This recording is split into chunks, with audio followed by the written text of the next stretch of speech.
សួស្តីបងប្អូនជនរួមជាតិនិងប្រិយមិត្តទស្សនិកជនជាទីគោរពសូមស្វាគមន៍មកកាន់កម្មវិធីផ្សាយព័ត៌មានប្រចាំថ្ងៃរបស់យើងក្នុង Channel ONN ដែលនឹងនាំលោកអ្នកទាំងអស់គ្នាទៅជ្រាបលំកិតអំពីស្ថានភាពអន្តរជាតិដ៏ក្តៅគគុកមួយដែលកំពុងញ៉ាំញីនៅតំបន់អាស៊ាន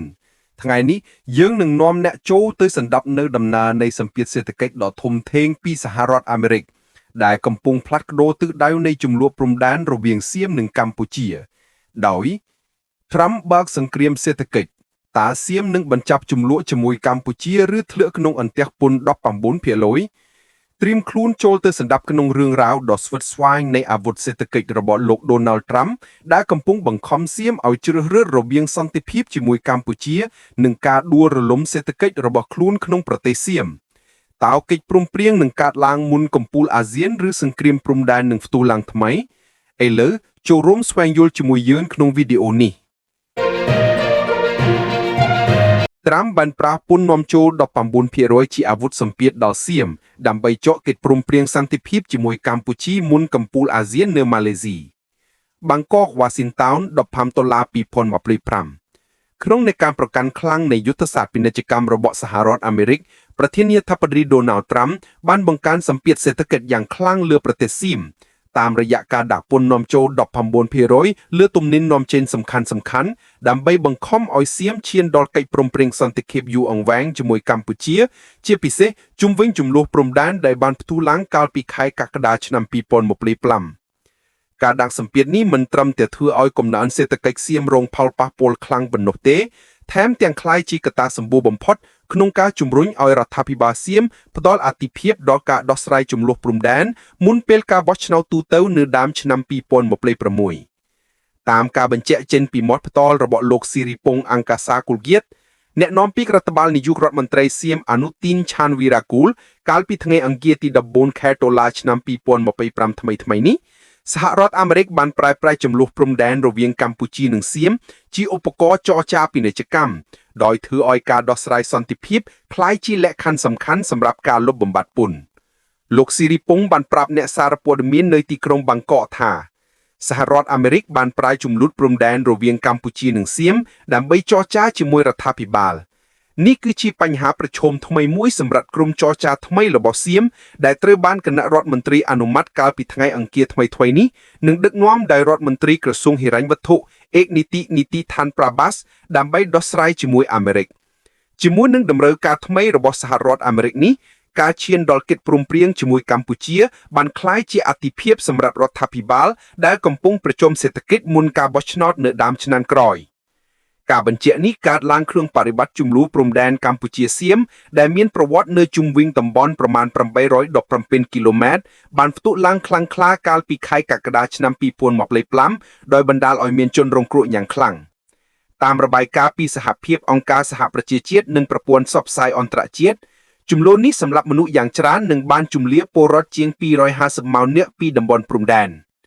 ការវាយប្រហារដោយប្រើរ៉ុកែតនិងកាំភ្លើងធំបានបំផ្លាញអគារសាធារណៈសាលារៀននិងមន្ទីរពេទ្យខណៈដែលព្រំដែនត្រូវបានបិទជាបណ្ដោះអាសន្នធ្វើឲ្យពាណិជ្ជកម្មព្រំដែនដែលជាប្រភពចំណូលសំខាន់សម្រាប់សហគមន៍ទាំងពីរភាគីរងផលប៉ះពាល់យ៉ាងធ្ងន់ធ្ងរឧទាហរណ៍នៅភូមិព្រៃច័ន្ទខេត្តឧត្តរមានជ័យគ្រួសារចំនួនត្រូវបានជម្លៀសចេញពីផ្ទះនិងត្រូវរស់នៅក្រោមផ្ទះសំខាន់ៗខណៈដែលកងទ័ពសៀមបានដាក់របងលួចដីដើម្បីកំណត់ព្រំដែនថ្នាក់ឯកភាពលោកស្រី Holmelis អ្នកស្រីម្នាក់អាយុ60ឆ្នាំបានស្រក់ទឹកភ្នែកនៅពេលនិយាយថារាល់ថ្ងៃខ្ញុំសម្លឹងទៅមើលផ្ទះនិងស្រែចម្ការរបស់ខ្ញុំហើយគិតថាតើយើងនឹងត្រឡប់ទៅវិញនៅពេលណា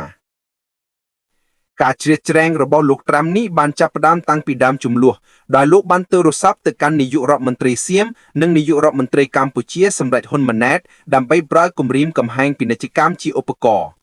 តាមការបញ្ជាក់ពីរដ្ឋមន្ត្រីការបរទេសម៉ាឡេស៊ីមូហាម៉ាត់ហាសាន់កាលពីថ្ងៃទី 14 ខែតុលាលោកត្រាំនឹងធ្វើដំណើរទៅកាន់ទីក្រុងគូឡាឡាំពឿប្រទេសម៉ាឡេស៊ីនៅថ្ងៃទី 26 ខែតុលាខាងមុខនេះដើម្បីជាសាក្សីក្នុងពិធីចុះហត្ថលេខាលើកិច្ចព្រមព្រៀងដែលគេហៅថាកិច្ចព្រមព្រៀងគូឡាឡាំពឿ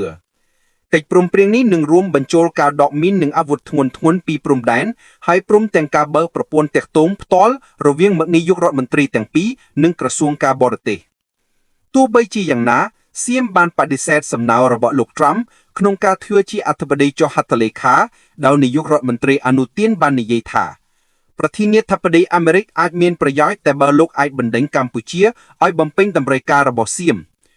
មក៏បានទាមទារឲ្យកម្ពុជាដកទ័ពនិងអាវុធចេញពីតំបន់ពិភាក្សាមុនពេលចុះហត្ថលេខាលើកិច្ចព្រមព្រៀងពេញលេញ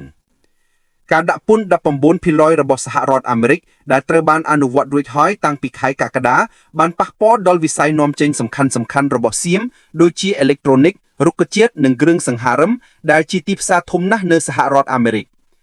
តាមការវិភាគពីធនាគារអន្តរជាតិពន្ធនេះអាចធ្វើឲ្យកំណើនសេដ្ឋកិច្ចសៀមធ្លាក់គួរសង្ឃក្នុងមួយឆ្នាំនិងប៉ះពាល់ដល់ការងារជាង100កន្លែងសម្រាប់កម្ពុជាដែលក៏រងពន្ធដូចគ្នាវិស័យកម្មសកម្មនិងកាត់ដេរត្រូវបានធ្វើឲ្យរងការខូចខាតយ៉ាងខ្លាំងខណៈដែលនាយករដ្ឋមន្ត្រីសម្ដេចហ៊ុនម៉ាណែតបានស្នើសុំពន្ធទាបជាងដើម្បីសង្គ្រោះសេដ្ឋកិច្ចលោកត្រាំបានប្រកាសនៅលើបណ្ដាញសង្គម True Social ថាបន្ទាប់ពីការជ្រៀតជ្រែងរបស់ប្រធានាធិបតី Donald J. Trump ប្រទេសទាំងពីរបានឈានដល់ការបញ្ឈប់សង្គ្រាមនិងសន្តិភាពខ្ញុំស្មោះត្រង់ជាប្រធានាធិបតីសន្តិភាព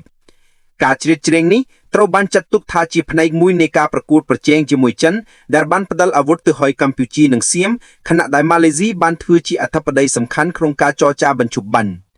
ទោះបីជាមានការជំនួសទឹកថ្នាំពីចិននិងម៉ាឡេស៊ីក៏ដោយការដាក់សម្ពាធរបស់អាមេរិកបានធ្វើឲ្យការចរចាកាន់តែរហ័សប៉ុន្តែជំនាញបានប្រមានថាសន្តិភាពនេះនៅមានភាពព្រួយស្វែងដោយសារការមិនទុកចិត្តរវាងភាគីទាំងពីរឥឡូវនេះក្រុមចរចាសៀមកំពុងព្យាយាមសម្រេចកិច្ចព្រមព្រៀងមុនកំពូលអាស៊ានដើម្បីកាត់បន្ថយផលប៉ះពាល់សេដ្ឋកិច្ចនិងជៀសវាងការបាត់បង់សម្លេងបោះឆ្នោតស្ថានភាពនេះបានធ្វើឲ្យពិភពលោកយកចិត្តទុកដាក់ព្រោះវាបង្ហាញពីរបៀបនៃអាវុធសេដ្ឋកិច្ចដែលកំពុងត្រូវបានប្រើប្រាស់ដើម្បីដោះស្រាយជម្លោះអន្តរជាតិសូមអរគុណបងប្អូនដែលបានចំណាយពេលតាមដានវីដេអូព័ត៌មាននេះសូមជួយចុច Subscribe Like និងចែករំលែកវីដេអូម្នាក់មួយពីឃ្លាមរំ RNN